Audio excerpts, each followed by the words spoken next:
연예인과 학폭 법무부 장관. 네, 여러분 구독 엄지척 많이 해주시고요. 여러분과 함께하는 저녁의 여옥대첩 영원할 겁니다. 자, 지금요 학범계 이 문제를 제가 이렇게 보면서 저는 너무나 이 사회가 이렇게 무서운 사회, 이렇게 저질 사회, 수준 떨어지는 사회가 됐나 놀랍습니다. 근데 지금 이제 이 실검이라든가 뭐 이런 거 또는 가장 큰 이 화제가 되고 있는 게 학폭 연예인이에요. 이 학폭 연예인들 뭐 또 정바비는 또 성추행으로 무혐의를 됐다가 또 나오고 아마 계속 이런 게 터질 겁니다. 그리고 학폭 연예인들을 보면은 뭐 이 박혜순가 이 사람은 KBS에서 우리가 시청료를 내는 KBS에서 이 학폭으로 고생하는 친구들을 도와주는 너무나 마음씨 고운 천사 역할로 나온다는 거예요. 그러면은 그거를 보는 사람으로서 그 박혜수한테 정말 엄청난 말하자면은 고통을 당했던 사람으로서는 악몽도 이런 악몽이 없는 거죠. 근데 KBS가 그런 연예인을 계속 캐스팅하고 이런 것도 자기네들의 카르텔입니다, 여러분. 즉 기획사에서 누구를 연예인을 꽂는다 이러면은 PD하고의 그 관계가 있어요. 그래서 그 카르텔이라는 거는 수십 년입니다. 작가와 PD와 뭐 그 관계는요. 하다못해 TBS 안에서도 그런 카르텔이 보이더라고요. 근데 이 학폭 연예인이 왜 이렇게 많을까? 여러분 아마 궁금하실 거예요. 네. 근데 학폭 연예인이 왜 이렇게 많나? 제가 좀 엔터테인 업계에서 일하는 분이 있고 또 거기에서 일했던 제 후배도 있어요. 그래서 물어봤어요. 네.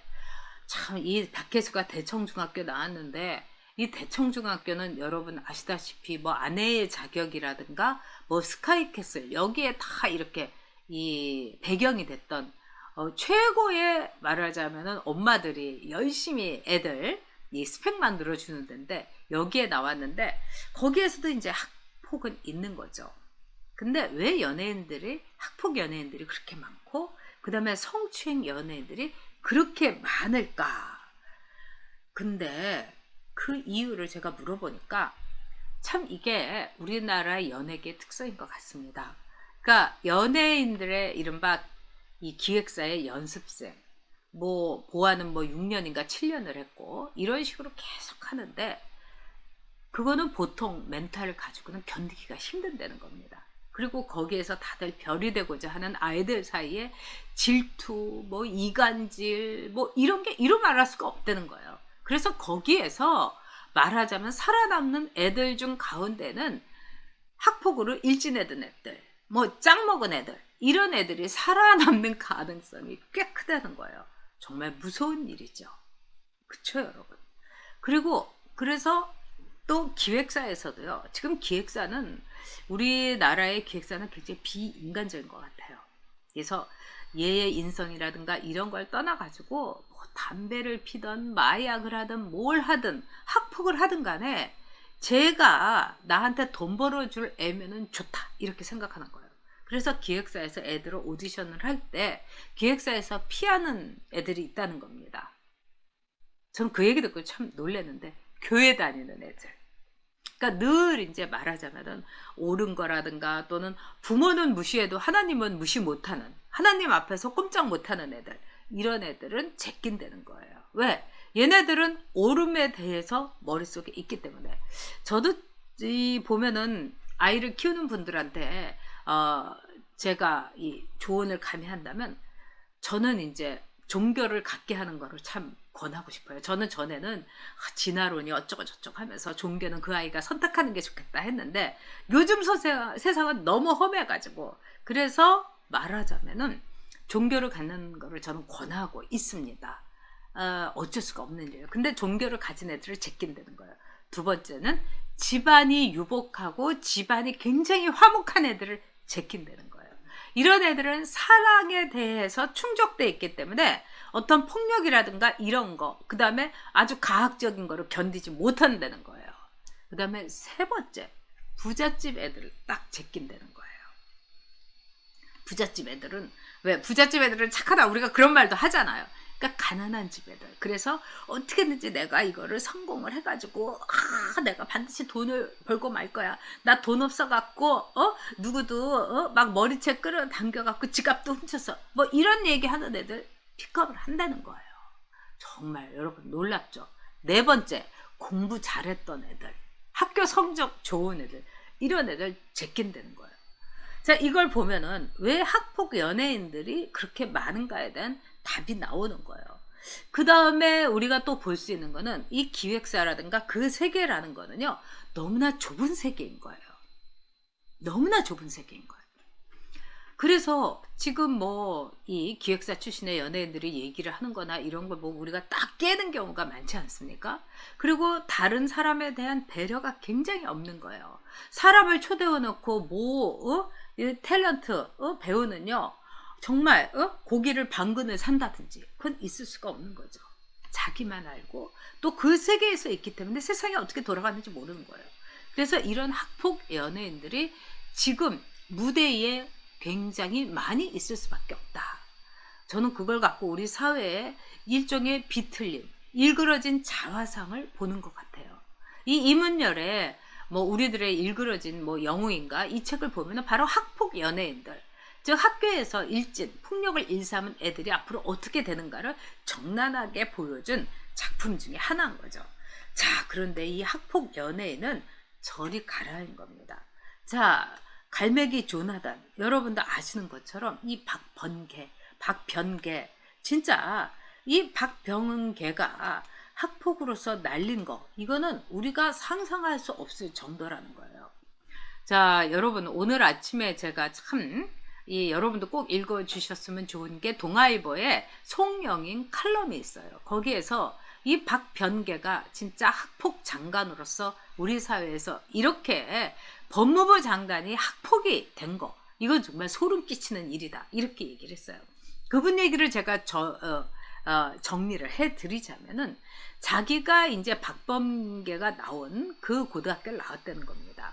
그 80년대에는 이 권상우가 막 철권 막 휘두르는 것처럼 이른바 학교에서의 폭력이 대단했던 거죠. 응? 그리고 김부선이가 야한 웃음을 흘리면서 그런 짱 먹은 애들한테 막 이렇게 들러붙는 거라든가 너무나 폭력적인 시대였다 이거예요.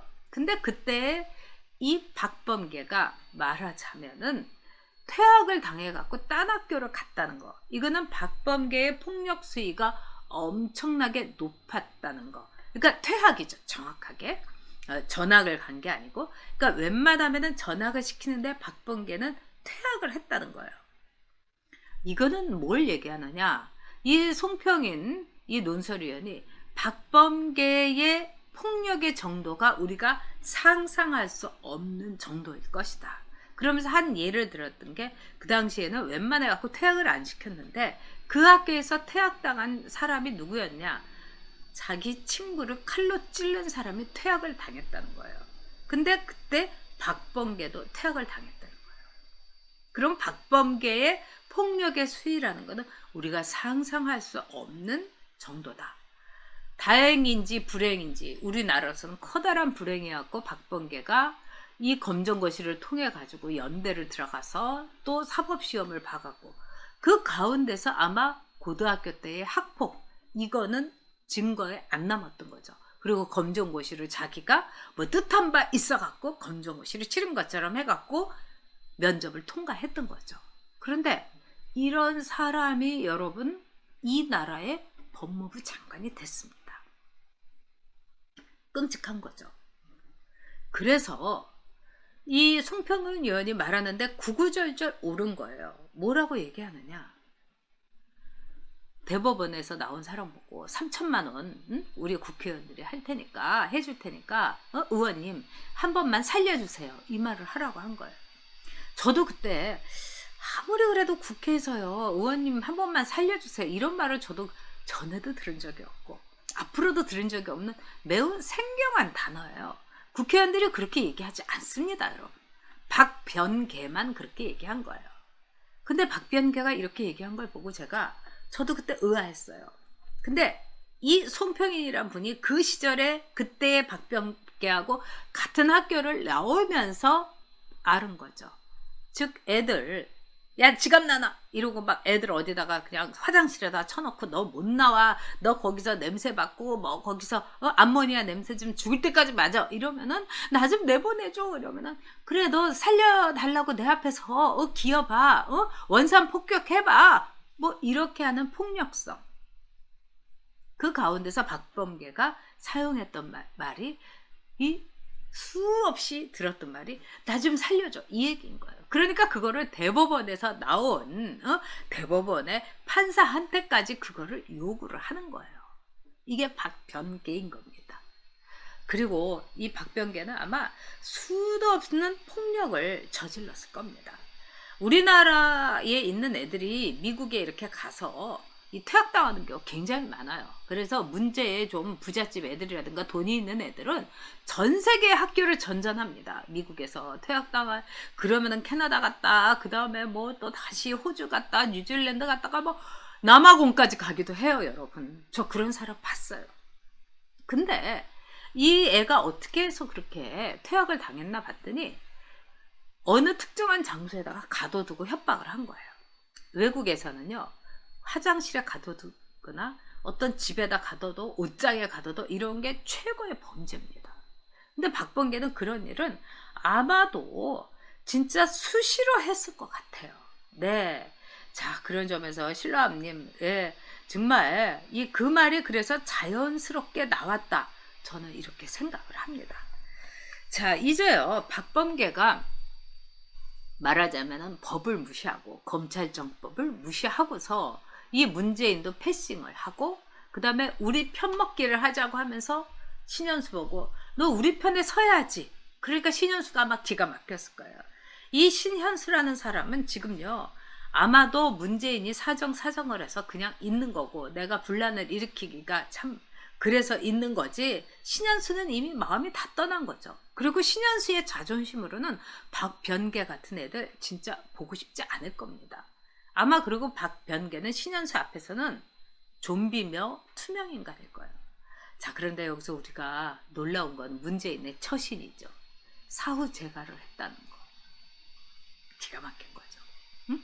그런데 이 사후 재가를 했다. 이 결제를 했다는 말을 안 쓰고 재가를 했다는 거.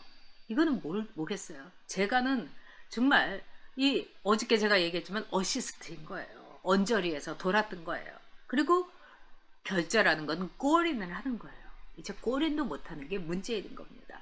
그리고 이 586에 얹혀가지고 586의 요구에 문재인은 눈만 껌뻑껌뻑 하면서 추후 재가를 한 거예요. 이게 여러분 대통령입니까? 이거는 레임덕 정도가 아니라 이제 완전히 오리구이 내지는 통닭구이 했다. 이렇게 봐도 되는 거예요. 문재인은 없다. 대통령은 없다. 그리고 대통령을 사칭하는 수많은 586들과 정청래와 고민정과 장경태 같은 애들이 있는 거죠. 정말 끔찍한 나라가 됐습니다.